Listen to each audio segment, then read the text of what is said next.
Manikandan sir, first இந்த கேள்வி எழுதுவதற்கான ஒரு முக்கியமான காரணம் இன்று சட்டப்பேரவையில் நடைபெற்ற இந்த விவாதம். மற்றொன்று, பொதுவாக நாம் பார்க்கும்போது பஞ்சாப் மாநிலத்தை பொறுத்தவரை அகாலிதளம் கட்சியுடன் பாரதிய ஜனதா கட்சி கூட்டணி வைத்திருந்தது. அதன் பின்னர் அந்த கூட்டணியில் இருந்து விலகியது, அந்த கட்சியில் அப்படியே கரைத்தது. இதே போல மகாராஷ்டிரா மாநிலத்தில் சிவசேனாவுடன் கூட்டணி வைத்திருந்தது, அந்த கட்சியை உடைத்தது. தேசியவாத காங்கிரஸ் கட்சியும் இரண்டாக உடைத்து இப்பொழுது அஜித் பவார் தலைமையிலான ஒரு கட்சியை அவர்களோடு இணைத்திருக்கிறது. இதே போல பீகார் மாநிலத்தில் லோக் ஜனசக்தி கட்சியை உடைத்தது. ஒடிசா மாநிலத்தில் பிஜு பட்நாயக் கூடிய அந்த கட்சியுடன் அவர்கள் கூட்டணி வைத்திருந்தார்கள். அதன் பின்னர் கூட்டணியில் இருந்து அப்படியே விலகி இப்பொழுது அங்கு ஒடிசாவில் பாரதிய ஜனதா கட்சியை ஆட்சியை கைப்பற்றி இருக்கிறது. பிஜேடி என்று அழைக்கக்கூடிய பிஜு ஜனதா தளம்.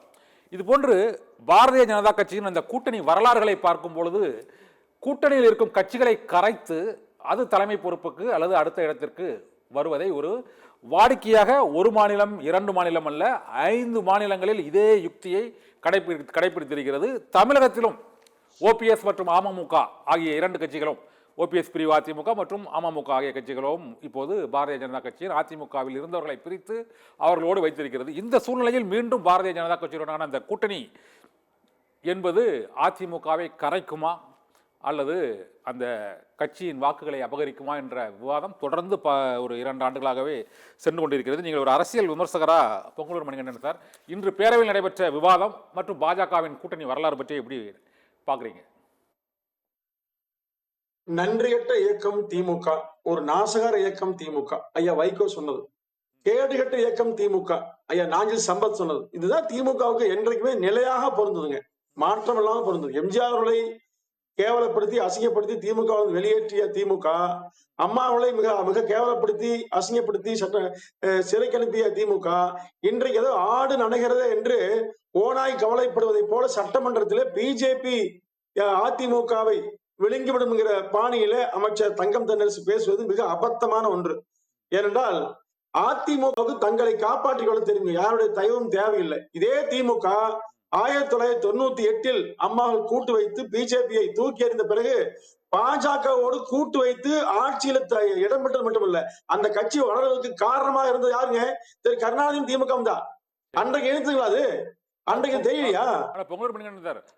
பாஜக கூட்டணி வைத்து தப்பித்த கட்சி திமுக என்பதை நம்ம மறக்க முடியாது நினைக்கிறேன். அது பாருங்க, கூட்டணி வைத்து 5 ஆண்டு காலம் மந்திரி சபையில இடம்பெற்று முழுமையாக அனுபவித்துக் கொண்டு திரு மோடியை பாராட்டி விட்டு, குஜராத் கலவரத்தை ஏற்றுக்கொண்டு விட்டு, பாபர் மசூதி இடித்ததை ஒப்புக்கொண்டு விட்டு முழுமையாக இருந்தது திமுக. இதை மறக்கூடாதுங்க. நாங்க குறைந்தபட்ச செயல் திட்டம் வடிவமைத்தோம் சொல்லுவாங்க. அந்த குறைந்தபட்ச செயல் திட்டத்துல பாபர் மசூதி இடிப்பு வந்துதான், அதே மாதிரி குஜராத் கலவரம் வந்ததுங்களா பாருங்க. அப்போ இதெல்லாம் ஒரு மோசடியான அரசியலுங்க. பாஜகவில் இருந்து அதிமுக விலகி விட்டது, கூட்டணி இல்லை என்று அறிவித்து விட்டது. அதற்கு பிறகும் அதிமுக பலகீனமாக இருக்கிறது காட்ட வேண்டும் என்கிற முனைப்பை திமுக முன்வைக்கிறது. காரணம் என்ன? ஆளுங்கட்சி பலமாக இல்லை. எனவே பலமாக இல்லாமட்டும் கூட பலமடைய முடியாது. எனவே எதிர்கட்சியை பலவீனப்படுத்தி விட்டால் 26 வெல்வது எளிது என்று கணக்கு போடுகிறது திமுக. அதற்காக பேசுகிற யுக்தி ஒழிய திரும்ப திரும்ப சட்டமன்றத்தில் பேச வேண்டிய அவசியம் என்னங்க? பட்ஜெட் குறித்த ஒரு கேள்வி, அதை மாண்புமிகு அதிமுக பேசுறாங்க. அதற்கு தகுதியான சரியான பதிலை சொல்ல முடியாத அமைச்சர் அவர்கள் இது போன்ற அரசியலை பேச அவசியம் என்னங்க? இப்போ மாணவர்களுக்கு 4 ஆண்டு காலமாக இம்மாணவர்களுக்கு லேப்டாப் தரல. இப்ப திடீர்னு ஞானம் ஏன் வருதுங்க?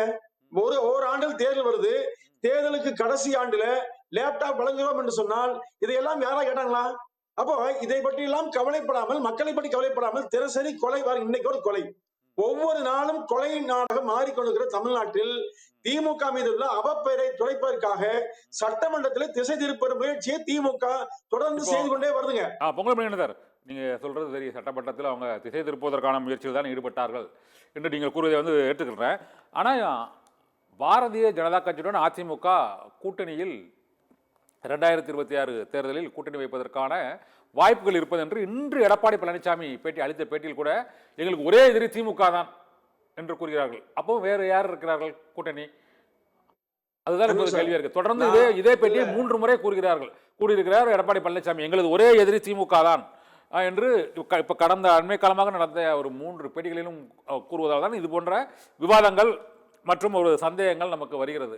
ஒரே எதிரி திமுக என்றால் மற்ற கட்சிகள் அனைத்திலுமே கூட்டணி வைத்துக் கொள்ளலாம் என்றால் அதில் பாரதிய ஜனதா கட்சியுடனான கூட்டணியும் இருக்குமா என்ற கேள்வி எழுகிறது. அதைத்தான் நானும் இல்ல, உங்களை உங்களை கேட்டேன். போன்ற மூத்த ஊடகத்துறை சேர்ந்த நண்பர்கள் திரும்ப திரும்ப இப்படித்தான் யூகிக்கிறாங்க. ஓ, அவர் சொல்லுகிற அந்த கருத்தில் உள்ளர்த்தத்தை புரியாமல் பேசுவதுதான் வருத்தத்துக்குரிய செயல். என்னன்னா, இப்போ திமுக மட்டும்தான் எதிரி, திமுகவை தவிர யாரும் எதிரி இல்லை. இப்போ திமுக அணியில் உள்ள காங்கிரஸ் எதிரி சொன்னாரா? இல்ல விடுதலை சிறுத்தைகள் எதிரியா? மதிமுக எதிரியா? கம்யூனிஸ்ட் கட்சி எதிரியா?